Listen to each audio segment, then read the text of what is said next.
வேதம் வாசிப்போம். தினம் ஒரு அதிகாரம். புதிய ஏற்பாடு. அப்போஸ்தலருடைய நடபடிகள். அதிகாரம் 5.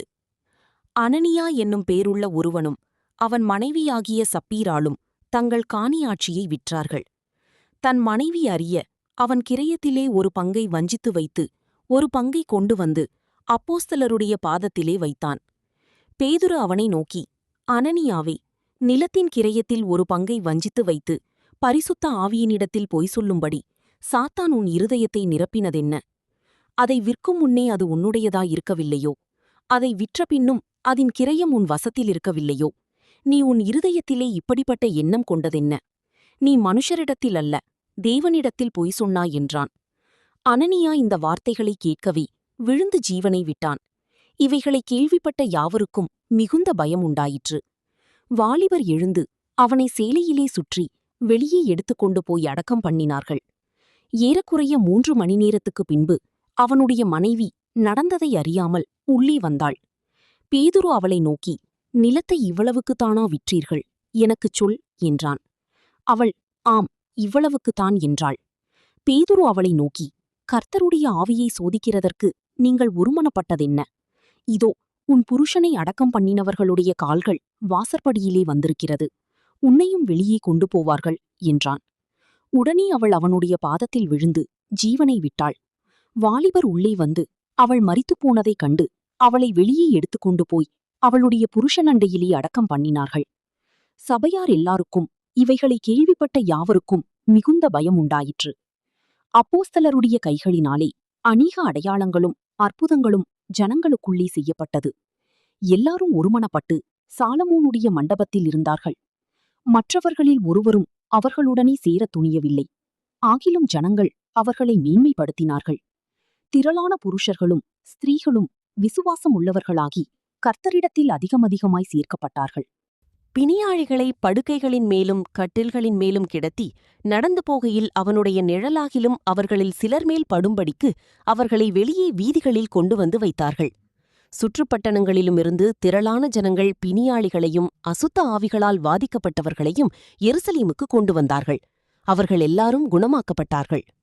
அப்பொழுது பிரதான ஆசாரியனும் அவனுடனே கூட இருந்த சதுசேய சமயத்தார் அனைவரும் எழும்பி பொறாமையினால் நிறைந்து அப்போஸ்தலர்களை பிடித்து பொதுவான சிறைச்சாலையிலே வைத்தார்கள்.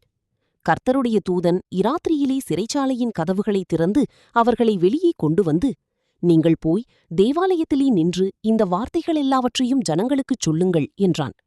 அவர்கள் அதைக் கேட்டு அதிகாலமே தேவாலயத்தில் பிரவேசித்து போதகம் பண்ணினார்கள். பிரதான ஆசாரியனும் அவனுடனே கூட இருந்தவர்களும் வந்து ஆலோசனை சங்கத்தாரையும் இஸ்ரவேல் புத்திரரின் மூப்பரெல்லாரையும் வரவழைத்து அப்போஸ்தலர்களை கொண்டு வரும்படி சிறைச்சாலைக்குச் சேவகரை அனுப்பினார்கள். சேவகர் போய் சிறைச்சாலையிலே அவர்களைக் காணாமல் திரும்பி வந்து, சிறைச்சாலை மிகுந்த பத்திரமாய் பூட்டப்பட்டிருக்கவும் காவற்காரர் வெளியே கதவுகளுக்கு முன் நிற்கவும் கண்டோம். திறந்தபொழுதோ உள்ளே ஒருவரையும் காணோம் என்று அறிவித்தார்கள். இந்தச் செய்தியை ஆசாரியனும் தேவாலயத்தை காக்கிற சேனைத் தலைவனும் பிரதான ஆசாரியர்களும் கேட்டபொழுது இதென்னமாய் முடியுமோ என்று அவர்களை குறித்து கலக்கமடைந்தார்கள். அப்பொழுது ஒருவன் வந்து, இதோ நீங்கள் காவலில் வைத்த மனுஷர் தேவாலயத்தில் நின்று ஜனங்களுக்கு போதகம் பண்ணுகிறார்கள் என்று அவர்களுக்கு அறிவித்தான். உடனே சேனைத் தலைவன் சேவகரோடே கூட போய் ஜனங்கள் கல்லெறிவார்கள் என்று பயந்ததினால் பலவந்தம் பண்ணாமல் அவர்களை அழைத்துக் கொண்டு வந்தான். அப்படி அவர்களை அழைத்துக் கொண்டு ஆலோசனை சங்கத்துக்கு முன்பாக நிறுத்தினார்கள். அப்பொழுது பிரதான ஆசாரியன் அவர்களை நோக்கி, நீங்கள் அந்த நாமத்தை குறித்து போதகம் பண்ணக்கூடாதென்று நாங்கள் உங்களுக்கு உறுதியாய் கட்டளையிடவில்லையா? அப்படியிருந்தும் இதோ எருசலேமை உங்கள் போதகத்தினாலே நிரப்பி அந்த மனுஷனுடைய இரத்தப்பழியை எங்கள் மேல் சுமத்த வேண்டும் என்றிருக்கிறீர்கள் என்று சொன்னான். அதற்கு பேதுருவும் மற்ற அப்போஸ்தலரும், மனுஷருக்கு கீழ்ப்படுகிறதை பார்க்கிலும் தேவனுக்கு கீழ்ப்படுகிறதே அவசியமாயிருக்கிறது. நீங்கள் மரத்திலே தூக்கி கொலை செய்த இயேசுவை நம்முடைய பிதாக்களின் தேவன் எழுப்பி இஸ்ரவேலுக்கு மனந்திரும்புதலையும் பாவ மன்னிப்பையும் அருளுகிறதற்காக அவரை அதிபதியாகவும் இரட்சகராகவும் தமது வலது கரத்தினாலே உயர்த்தினார். இந்த சங்கதிகளை குறித்து நாங்கள் அவருக்கு சாட்சிகளாயிருக்கிறோம். தேவன் தமக்கு கீழ்ப்படுகிறவர்களுக்கு தந்தருளின பரிசுத்த ஆவியும் சாட்சி என்றார்கள். அதை அவர்கள் கேட்டபொழுது மூர்க்கமடைந்து அவர்களை கொலை செய்யும்படிக்கு யோசனை பண்ணினார்கள்.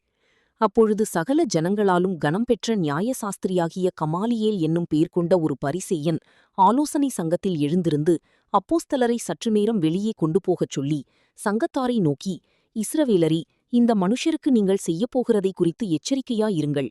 ஏனென்றால் இந்நாட்களுக்கு முன்னே தெயுதாஸ் என்பவன் எழும்பி தன்னை ஒரு பெரியவனாக பாராட்டினான்.